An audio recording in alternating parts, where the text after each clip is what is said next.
There's no way you're the most versatile one when it comes to games. I'm always willing to play any game. I'm never picky when it comes to games. The only thing Okay, with trying games, yes. With trying games, yes. But with liking games, no. I think I like the most diverse out of all the games. Because I like literally... You always hate games. Oh yeah, I totally always hate games. That's why I had like the biggest collection of games. That was a whole bunch of different genres out of our friends other than Sean, because Sean had like Gamefly and just kept them. Well, I would have kept mine, but that was the only way I could buy games was by trading them in. So. Yeah, it got to that point with me too. Yeah, where we switched. I can pay for games. Well, not right this second. I can. That's another thing.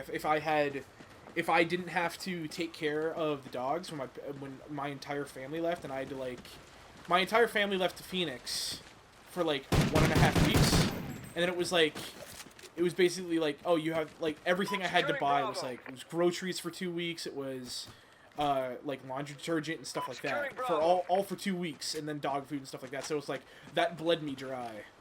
And then I had people over every Sunday night to watch The Walking Dead, and they were like, I don't know, when I'm hosting something, I like to be a good host, so I buy them dinner and stuff like that. So it just drained me of money. I had to pay for a lot of stuff too. Enemy has C. Satcom uplink enabled. The Xbox One cost me a fuck ton. Yeah, the Xbox One's expensive, but I can guarantee you it's gonna be worth it. Honestly, the only thing I'm scared about is it breaking, because I had such a bad experience with the 360. Yeah, I'm really afraid I'm gonna get the 360.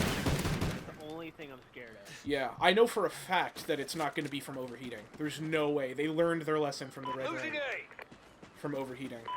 Probably put like 18,000 fans in the... That's probably what the Xbox One is. It's one graphics card, one processor, and then the rest of the box is filled with fans. Well, in the Xbox Slim, I beat the shit out of this thing, and it's running still really strong. So I'm hoping that means they've really perfected making consoles for the most part.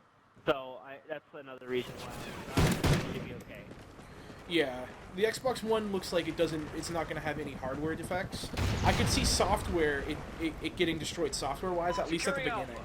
Having some issues signing on to Xbox Live. But I don't think that would last that long, just for the fact there are like 10,000 servers, right? So that's a ton of servers.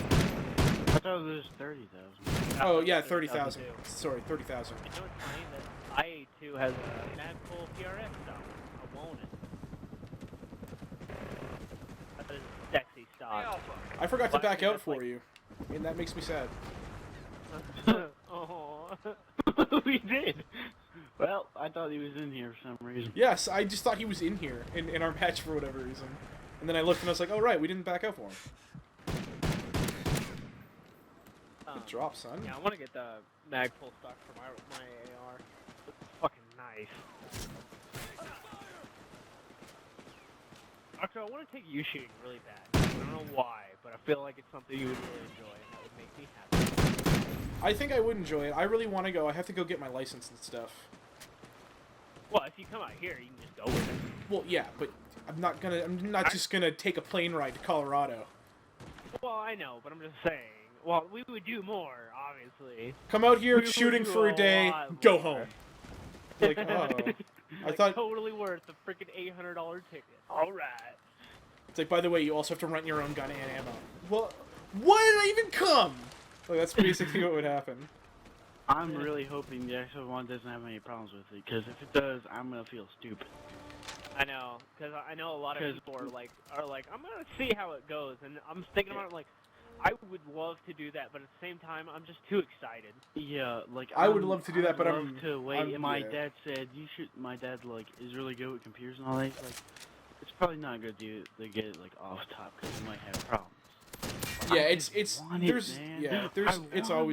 gonna have problems. Everything at launch, there's always gonna be problems. But here's the thing, like, everyone's like, don't buy the console at launch. Like, a whole bunch of people are like, just don't buy it at launch. And I'm like, well, then they're never gonna fix the problems if no one's freaking buying it at launch. You know what I mean? Like, I'll bite the bullet if it's a free repair.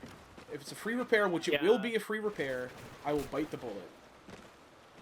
It's just waiting, but that's fine. What's nice now, I still have my 360 to always go back to. Exactly. Like, it's not like I'm selling my 360. No, I'm not. I might trade in a couple games that I know, like, that I would trade in any time, but I'm gonna try and keep most of, like, my series and stuff like that. Yeah, I know for a fact I'm gonna be trading in Ghosts, just because I'll get like $30 for it. Right? And so you can just get I'm gonna, Well, yeah, I already get the Xbox One version of Ghost for $10. It's a digital download, and then I'm getting Battlefield 4, and hopefully, if Rise is good, IGN is reviewing a lot of the Xbox One games right now. Like they did Killer Instinct and they did Dead Rising. Killer Instinct, I'm watching the review in between matches, and Dead Rising, they're all just like it's so wacky, so I don't want Dead Rising because I'm not a huge fan of wacky stuff.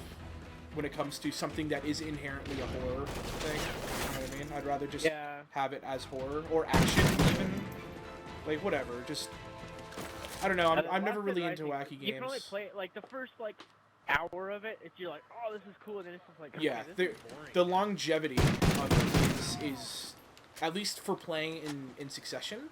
Like I played most of Dead Space, even though I've gone through all. I've never beaten it, but I've always gotten to the last chapter, and then just never beat it for whatever reason. That's why I was like, I'm doing a Let's Play in it, because then it's going to force me to beat it. But I played through, like, the first 9 chapters, and I was just like, yeah, I can keep playing. It's still entertaining, it's still somewhat frightening. When you play Dead Space for long periods of time, any horror game for long periods of time, the jump scares start to be, like, the effects start to be lessened, because you're so used to it. Yeah. It's still entertaining to play, though.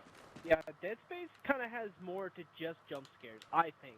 Oh, yeah, the atmosphere in Dead Space is fantastic. I'm freaking out because it's not like I'm super scared, but it's like, when you're shooting at one of them, right, and you're trying to kill it, and you hear one behind you, that's where I get freaked out, and I'm like, come on, come on, come on! Yeah, they do a really good job at making you feel very, very alone, and very, very outnumbered.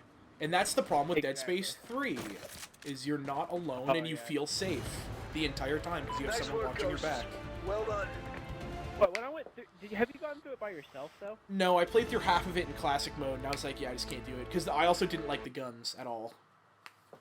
Yeah, I think the guns were... I got that freaking, like, the sniper one with, like, a close-range secondary to it, and it's just... I've tried the hardest difficulty, and it's just easy. Yeah. I think that's the problem I was having, at least. I guess